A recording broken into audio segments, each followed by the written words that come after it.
Ce qui est le plus difficile pour un enseignant d'organiser, c'est vraiment les ateliers d'expérimentation. Il faut vraiment aller vers l'orientation par l'action pour amener les élèves à être participatifs dans leur orientation. Pour un enseignant du secteur jeune, en plus, qui n'a jamais fait ça, n'a pas nécessairement de contact avec la formation professionnelle.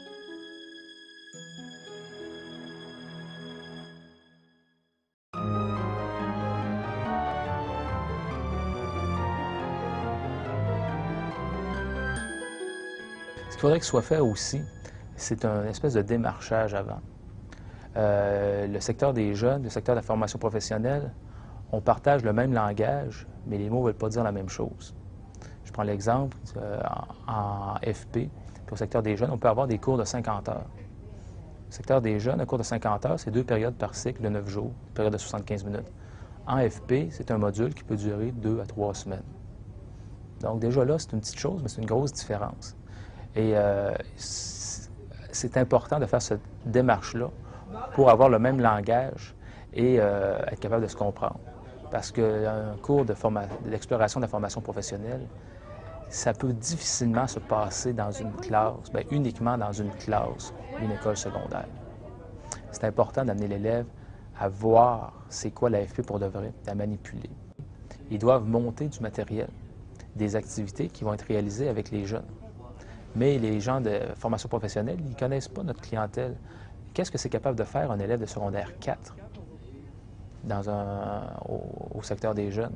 Donc, ce partenariat-là entre le secteur jeune et le secteur FP est important pour avoir un niveau d'activité qui est intéressant et qui est adapté aussi. Pendant aussi, en FP, il y a des règles de sécurité. Donc, dans certains types de DEP, il ne peut pas y avoir plus qu'un maximum de 7 élèves par enseignant. C'est pas du tout la même réalité que le secondaire. Au secondaire, on peut se rendre jusqu'à 32 élèves par classe.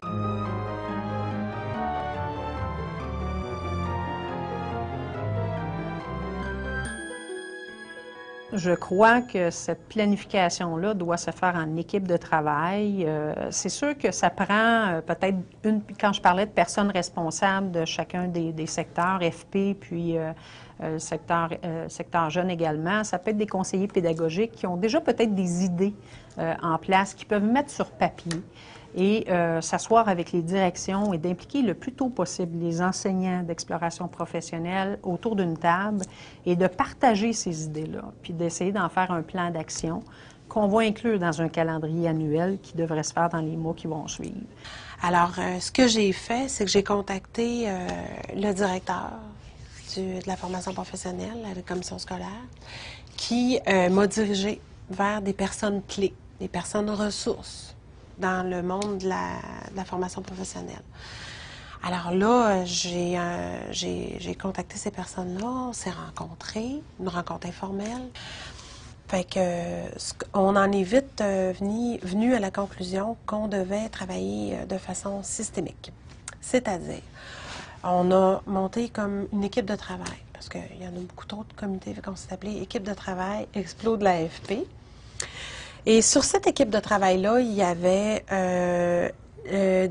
2 CO qui travaillent dans des centres de formation professionnelle.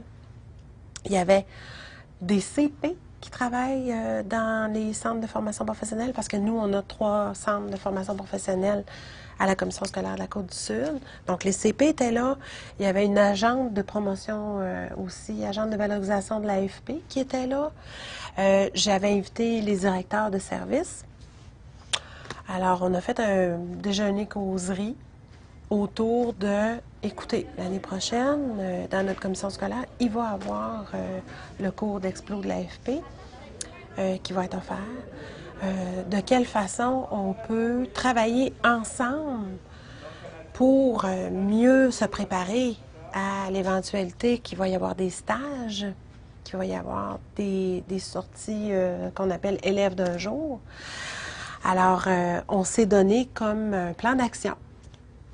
On a bâti ça ensemble, puis c'est venu vraiment mettre des balises en termes d'objectifs généraux, objectifs spécifiques, modalités dans le temps, qu'est-ce qu'on peut faire, qu'est-ce qui est réaliste de faire, Fait que là, on a recueilli de l'information, tous et chacun, on s'est donné des mandats très différents.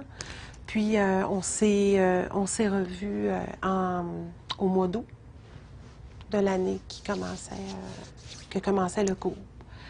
Et là, on avait vraiment tout ce qu'il fallait en termes de brochures d'informations, en termes de vidéos présentant chacun des centres, en termes de comment on fait. On s'est même bâti un procédurier. Il faut vraiment avoir une structure préétablie pour que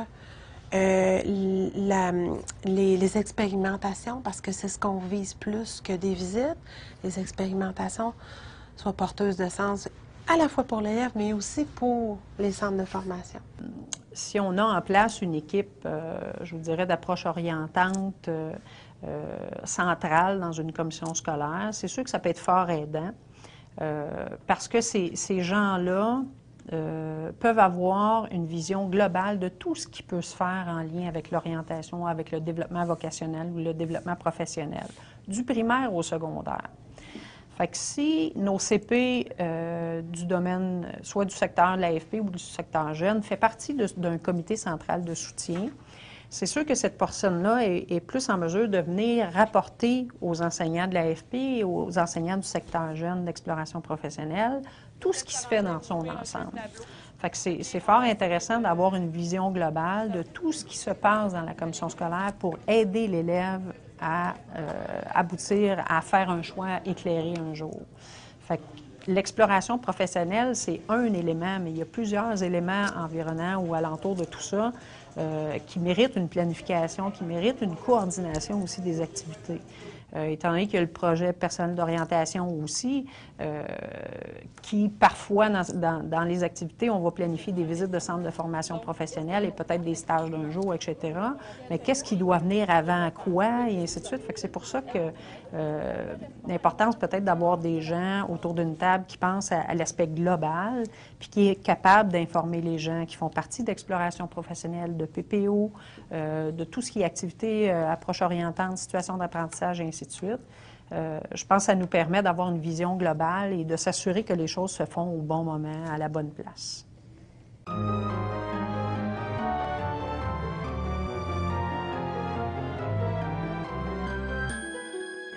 Nous, on a quand même les élèves de la formation professionnelle qui sont inscrits, qui sont déjà dans les centres en train de suivre une formation.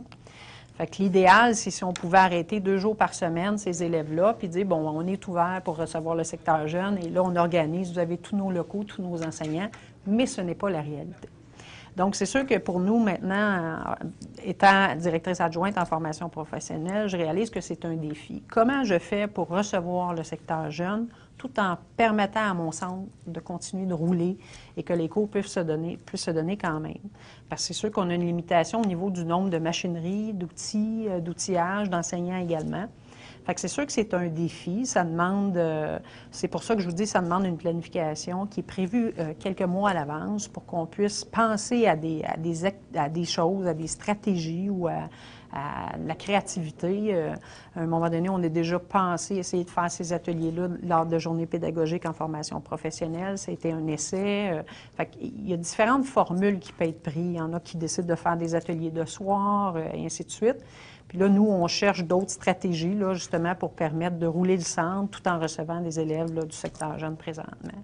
Mais il y a moyen de le faire. Mais pour ça, il faut prendre le temps de s'asseoir, puis de partager, puis de réfléchir ensemble pour arriver à trouver des solutions. Puis il ne faut pas se gêner non plus pour les essayer. Des fois, il y a des choses qui vont fonctionner là-dedans. Des fois, il y a des choses qui ne fonctionneront pas non plus. Mais on va avoir appris quelque chose. Fait que ça, je pense qu'avec le temps, moi, j'ai compris qu'il faut aller de l'avant, puis il faut essayer, il faut foncer. Parce que si on attend qu'on ait les conditions, toutes les conditions favorables en même temps, je pense qu'il n'y aurait jamais d'atelier d'expérimentation qui se ferait dans les écoles.